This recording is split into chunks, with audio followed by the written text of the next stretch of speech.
ओम शांति। मुरली है 12 जून 2025। बाप दादा के मधुर महावाक्य। मीठे बच्चे, तुम्हें अभी ज्ञान की दृष्टि मिली है, इसलिए तुम्हारा भटकना बंद हुआ। तुम शांति धाम, सुख धाम को याद करते हो। मीठे बच्चे, तुम्हें अभी ज्ञान की दृष्टि मिली है, इसलिए तुम्हारा भटकना बंद हुआ। तुम शांति धाम, सुख धाम को याद करते हो। आज का प्रश्न, देवताओं में कौन सी ताकत है और वह ताकत किस विशेषता के कारण है?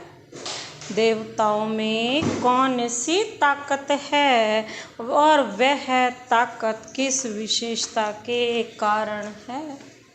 बाबा ने उत्तर दिया, देवताओं में सारे विश्व पर राज्य करने की ताकत है। देवताओं में सारे विश्व पर राज्य करने की ताकत है। वह ताकत विशेष एक मत की विशेषता के कारण है। वहाँ एक मत होने के कारण वजीर आदि रखने की दरकार नहीं। देवताओं ने संगम पर बाप से ऐसी श्रीमत ली हुई है जो 21 जन्म राज्य करते हैं। बाबा क्या कहते हैं? जो 21 जन्म राज्य करते हैं। वहाँ एक राजा की एक दैवी फैमिली होती, दूसरी मत होती नहीं। बाबा क्या कहते हैं? देवताओं में ऐसी कौन सी ताकत है और वह ताकत किस विशेषता के कारण है?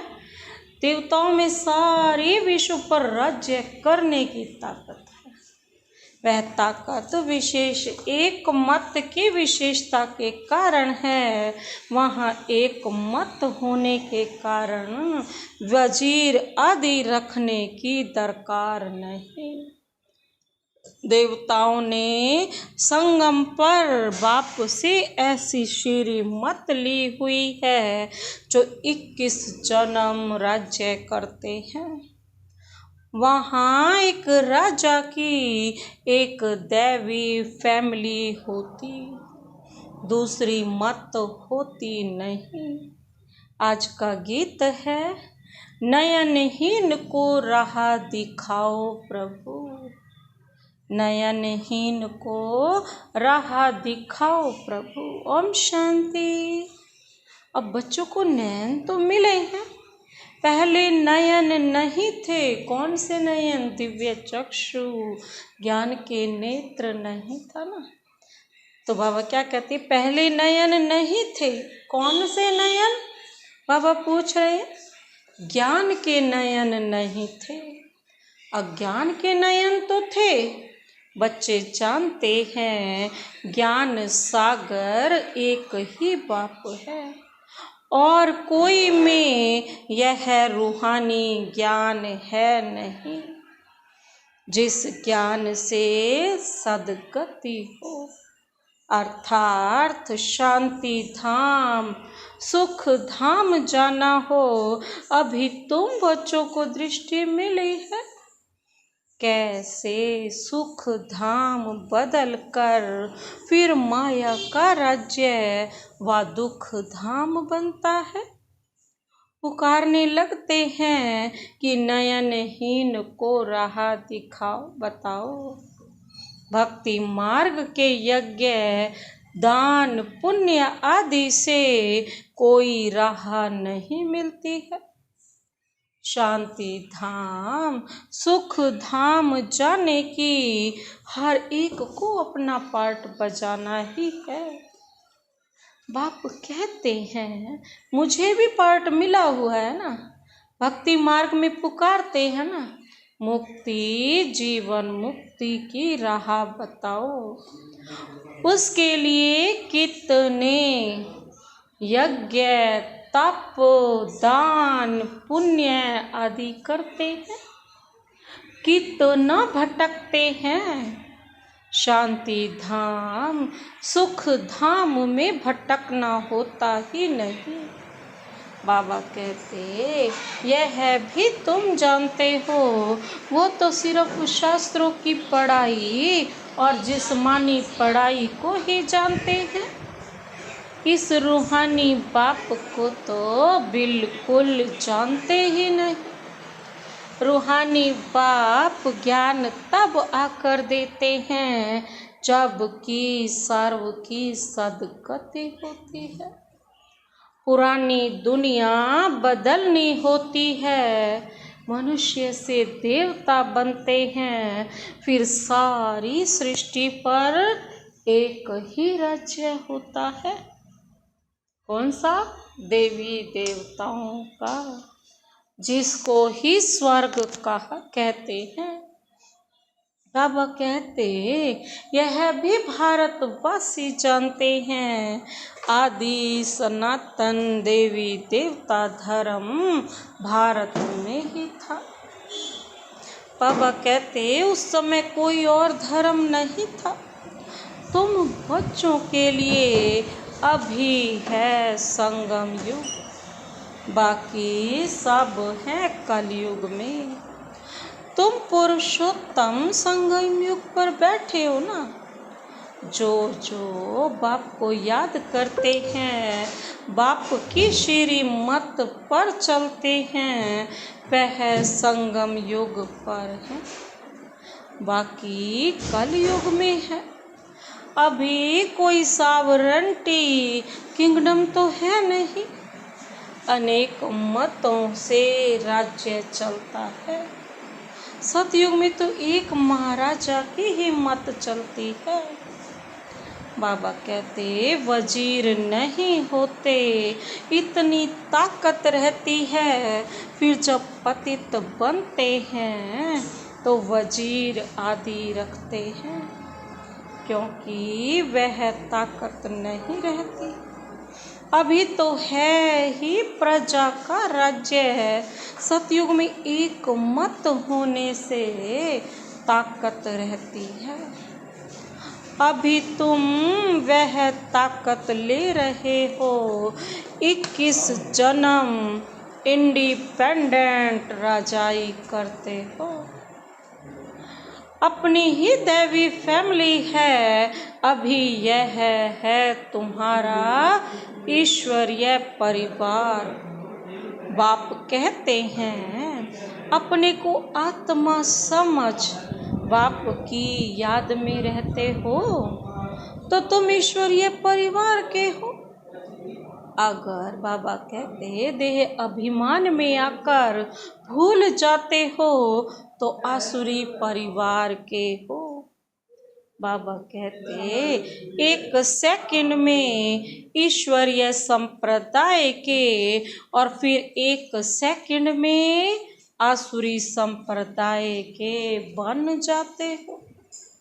अपने को आत्मा समझ बाप को याद करना कितना सहज है, परंतु बच्चों को मुश्किल लगता है। बाप कहते हैं अपने को आत्मा समझ और बाप को याद करेंगे तो विकर्म विनाश होंगे। देह द्वारा कर्म तो करना ही है। देह बिगड़ तो तुम कर्म कर नहीं सकेंगे। कोशिश करनी है काम काज करते भी हम बाप को याद करें, परंतु यहाँ तो बिगर काम भी याद नहीं कर सकते, भूल जाते हैं। यही मेहनत है। भक्ति में ऐसे कोई थोड़े ही कहा जाता है कि सारा दिन भक्ति करो। इसमें टाइम होता है सवेरे शाम व रात को। फिर मंत्र आदि जो मिलते हैं वह बुद्धि में रहते हैं। बाबा कहते अनेक अनेक शास्त्र हैं, वह भक्ति मार्ग में पढ़ते हैं। तुमको तो बाबा कहते कोई पुस्तक आदि नहीं पढ़ना है, ना बनाना है।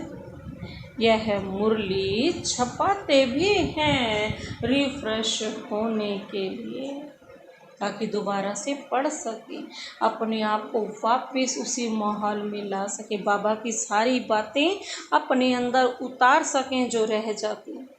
बाकी कोई भी किताब आदि नहीं रहेगी। बाबा कहते हैं सब खत्म हो जानी है। ज्ञान तो है ही एक बाप में। अभी देखो ज्ञान विज्ञान भवन नाम रखा है ना, जैसे कि वहाँ योग अर्थात याद और ज्ञान सिखाया जाता ना। तो बाबा कहते बिगर अर्थ ऐसे ऐसे नाम रख देते हैं, कुछ भी पता नहीं है कि ज्ञान क्या है, विज्ञान क्या है। अभी तुम ज्ञान और विज्ञान को जानते हो। योग से होती है हेल्थ, जिसको क्या कहा जाता है, विज्ञान कहा जाता है। और यह है ज्ञान, जिससे वर्ल्ड की हिस्ट्री ज्योग्राफी समझाई जाती है कि वर्ल्ड की हिस्ट्री ज्योग्राफी कैसे रिपीट होती है, वह जानना है। परंतु वह पढ़ाई है हद की, यहाँ तो तुमको बेहद की हिस्ट्री ज्योग्राफी बुद्धि में है कि हम कैसे राज्य लेते हैं, कितना समय और कब राज्य करते थे, कैसे राजधानी मिली थी। बाबा कहते यह बातें और कोई की बुद्धि में नहीं आती, एक बाप ही नॉलेजफुल है। यह सृष्टि का चक्र कैसे फिरता है, बाप ही समझाते हैं। बने बनाए ड्रामा को ना जानने के कारण मनुष्य कह देते हैं फलाना निर्वाण गया या ज्योति ज्योत समाया। तुम जानते हो सभी मनुष्य इस सृष्टि चक्र में आते हैं, इससे कोई एक भी छूट नहीं सकता। बाप समझाते हैं मनुष्य की आत्मा एक शरीर छोड़ दूसरा लेती है। कितना बड़ा ड्रामा है, सब में आत्मा है, उस आत्मा में अविनाशी पार्ट भरा हुआ है। इनको कहा जाता है ना बनी बनाई बन रही। अब ड्रामा कहते हैं तो जरूर उनका टाइम भी चाहिए। बाप समझाते हैं यह ड्रामा 5000 वर्ष का है। भक्ति मार्ग के शास्त्रों में लिख दिया है ड्रामा लाखों वर्ष का है। इस समय ही जबकि बाप ने आकर सहज राज योग सिखाया था, इस समय के लिए ही गायन है कि कौरव घोर अंधियारे में थे और पांडव रोशनी में थे। वो लोग समझते हैं कलयुग में तो अर्जुन 40,000 वर्ष है। उनको ये पता नहीं पड़ता कि भगवान आया है। इस पुरानी दुनिया का मौत सामने खड़ा है। सब अज्ञान नींद में सोए पड़े हैं। जब लड़ाई देखते हैं तो कहते हैं यह तो महाभारत लड़ाई की निशानी है। यह रिहर्सल होती रहेगी, फिर चलते चलते बंद हो जाएगी। तुम जानते हो अभी हमारी पूरी स्थापना हुई थोड़े ही है। गीता में यह थोड़े ही है कि बाप ने सहज राज योग सिखलाए, यहाँ ही राजाई स्थापन की। गीता में तो प्रलय दिखा दी है, दिखाते हैं और सब मर गए। बाकी 5 पांडव बचे, वह भी बाबा क्या कहते हैं, वह भी पहाड़ों पे जाकर गल मरे। राजयोग से क्या हुआ कुछ भी पता नहीं है। बाप हर एक बात समझाते रहते हैं, वह है हद की बात। हद की रचना हद के ब्रह्मा रचते हैं, पालना भी करते हैं, बाकी प्रलय नहीं करते। स्त्री को अडॉप्ट करते हैं ना, बाप भी आकर अडॉप्ट करते हैं और कोई नहीं करता। कहते हैं मैं इनमें प्रवेश कर बच्चों को नॉलेज सुनाता हूँ, इन द्वारा बच्चों को रचता हूँ।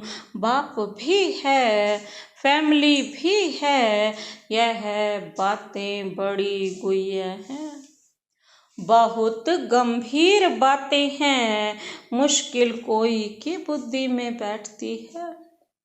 अब बाप कहते हैं पहले पहले तो अपने को आत्मा समझो। आत्मा ही एक शरीर छोड़ दूसरा लेती है। शरीर पर भी भिन्न भिन्न नाम पड़ते हैं, नाम रूप फीचर्स सब भिन्न भिन्न हैं। एक के फीचर्स दूसरे से ना मिलें, हर एक आत्मा के जन्म जन्मांतर के अपने फीचर्स हैं। अपनी एक्ट ड्रामा में नोंधी हुई है, इसलिए इनको बना बनाया ड्रामा कहा जाता है। अभी बेहद का बाप कहते हैं,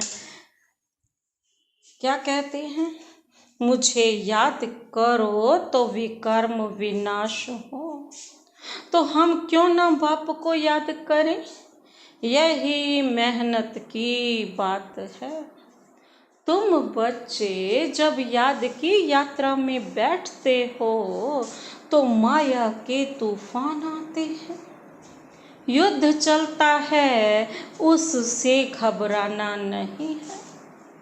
माया घड़ी घड़ी याद को तोड़ेगी, संकल्प विकल्प ऐसे ऐसे आएंगे जो एकदम माथा खराब कर देंगे।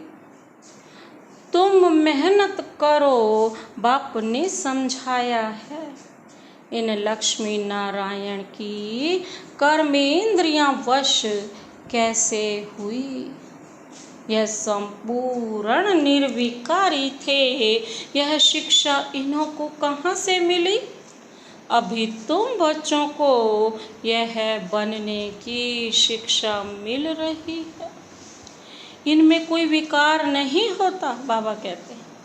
वहाँ रावण राज्य ही नहीं, पीछे रावण राज्य होता है। रावण क्या चीज है यह कोई भी नहीं जानते। ड्रामा अनुसार यह भी नूंद है। ड्रामा के आदि मध्य अंत को नहीं जानते हैं, इसलिए ही नेति नेति करते आए हैं। अभी तुम स्वर्गवासी बनने के लिए पुरुषार्थ कर रहे हो। यह लक्ष्मी नारायण स्वर्ग के मालिक है ना, इन्हों के आगे तो माथा टेकने के लिए तमो प्रधान कनिष्ठ पुरुष हैं। बाप कहते हैं आत्माएं है ना, पुरुष मतलब आत्माएं।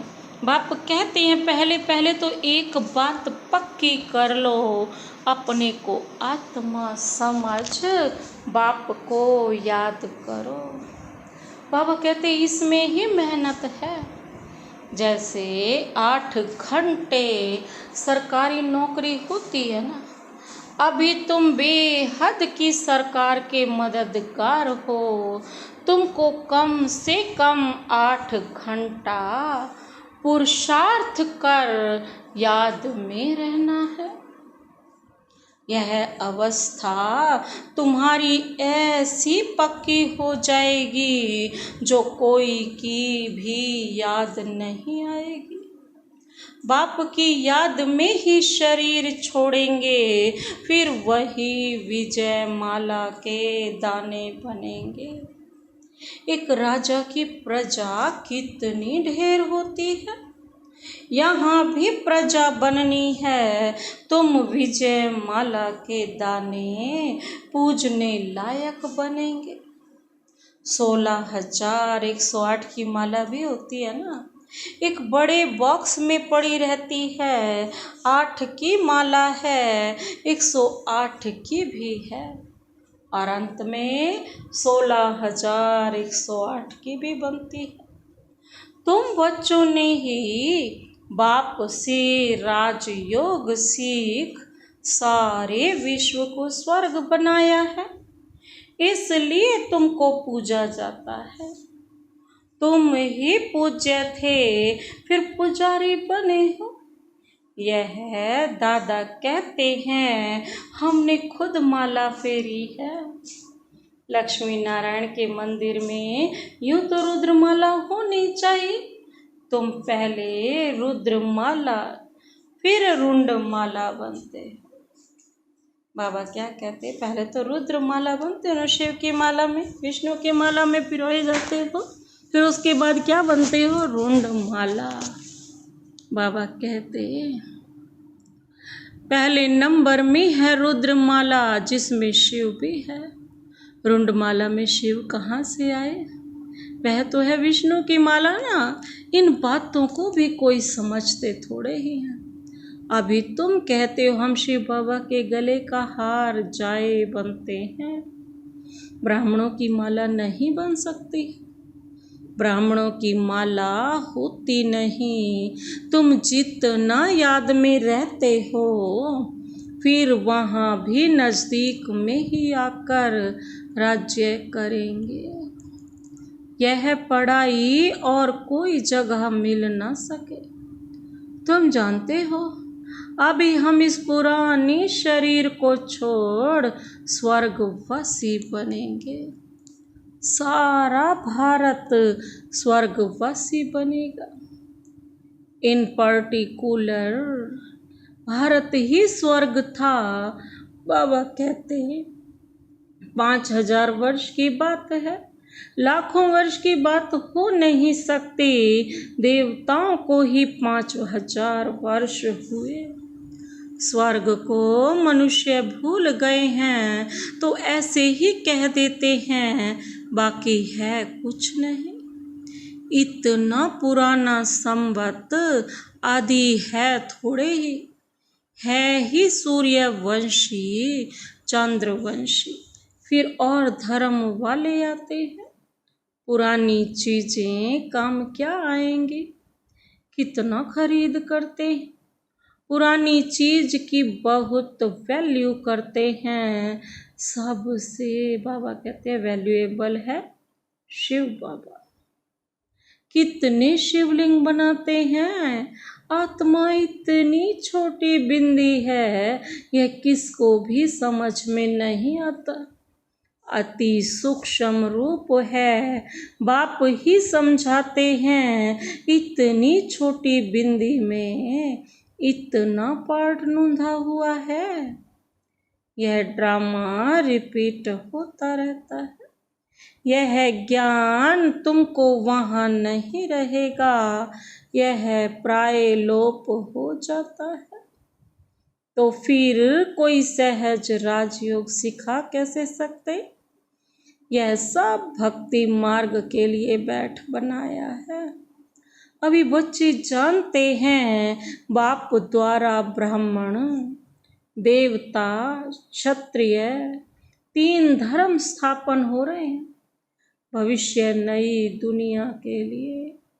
वह पढ़ाई जो तुम पढ़ते हो वह है इस जन्म के लिए। इनकी प्रारब्ध तुमको नई दुनिया में मिलनी है। यह पढ़ाई होती है संगम युग पर, और यह है पुरुषोत्तम संगम युग। मनुष्य से देवता तो जरूर संगम पर बने होंगे ना। बाप बच्चों को सब राज समझाते हैं, यह भी बाबा जानते हैं। तुम सारा दिन इस याद में रह नहीं सकेंगे, इम्पॉसिबल है। इसलिए चार्ट रखो, देखो हम कहाँ तक याद में रह सकते हैं। याद का अभिमान होगा तो याद कैसे रह सकेगी। पापों का बोझ से पर बहुत है, 63 जन्मों का है। इसलिए बाबा कहते हैं याद में रहो। याद में रहना अर्थात कहना मानना, बाबा जो कहते हैं वही करो। त्रिमूर्ति का चित्र पॉकेट में डाल दो, परंतु तुम घड़ी घड़ी भूल जाते हो। अलफ को याद करने से बेयादी सब याद आ जाता है। बैज तो सदा लगा रहे, लिटरेचर भी हो, कोई भी अच्छा आदमी हो तो उसको देना चाहिए। अच्छा आदमी कभी मुफ्त में लेंगे नहीं। बोले इसका क्या पैसा है, बोलो यह गरीबों को तो मुफ्त में दिया जाता है, बाकी जो जितना दे रॉयल्टी होनी चाहिए ना। तुम्हारी रस्म रिवाज दुनिया से बिल्कुल न्यारी होनी चाहिए। रॉयल आदमी आप ही कुछ ना कुछ दे देंगे। यह तो हम सबको देते हैं कल्याण के लिए। कोई पढ़कर भी तुमको पैसे भेज देंगे। खर्च तो तुम करते हो ना। बोलो हम अपना तन मन धन भारत की सेवा में खर्च करते हैं। अच्छा, मीठे मीठे सिकिलधे बच्चों प्रति मात पिता बाप दादा का याद प्यार और गुड मॉर्निंग। रूहानी बाप की रूहानी बच्चों को नमस्ते। हम रूहानी बच्चों की रूहानी बाप दादा को नमस्ते नमस्ते नमस्ते, गुड मॉर्निंग। शुक्रिया बाबा, शुक्रिया। धारणा के लिए मुख्य सार है, पहला पॉइंट है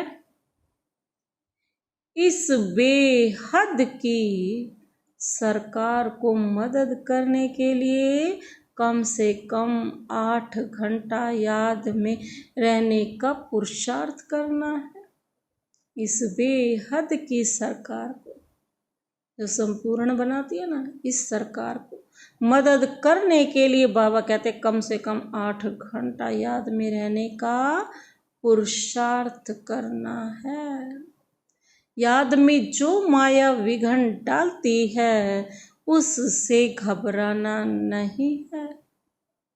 दूसरा पॉइंट है इस पुरुषोत्तम संगम युग पर ईश्वरीय संप्रदाय का बल, ईश्वर के मत पर चलना है।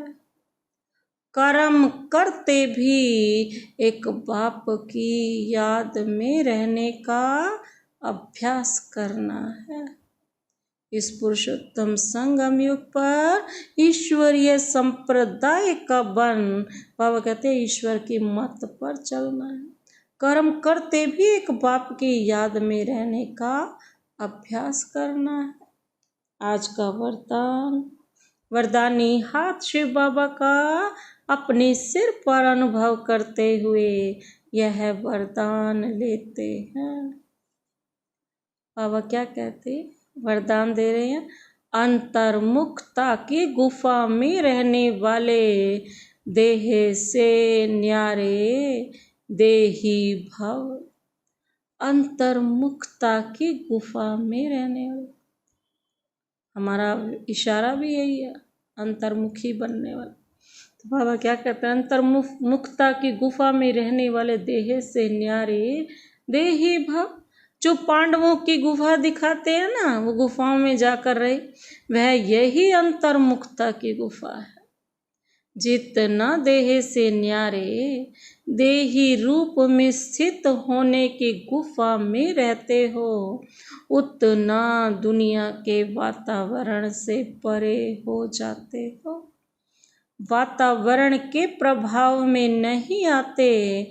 जैसे गुफा के अंदर रहने से बाहर के वातावरण से परे हो जाते हैं, ऐसे यह अंतर्मुखता की गुफा भी सबसे न्यारा और बाप का प्यारा बना देती है।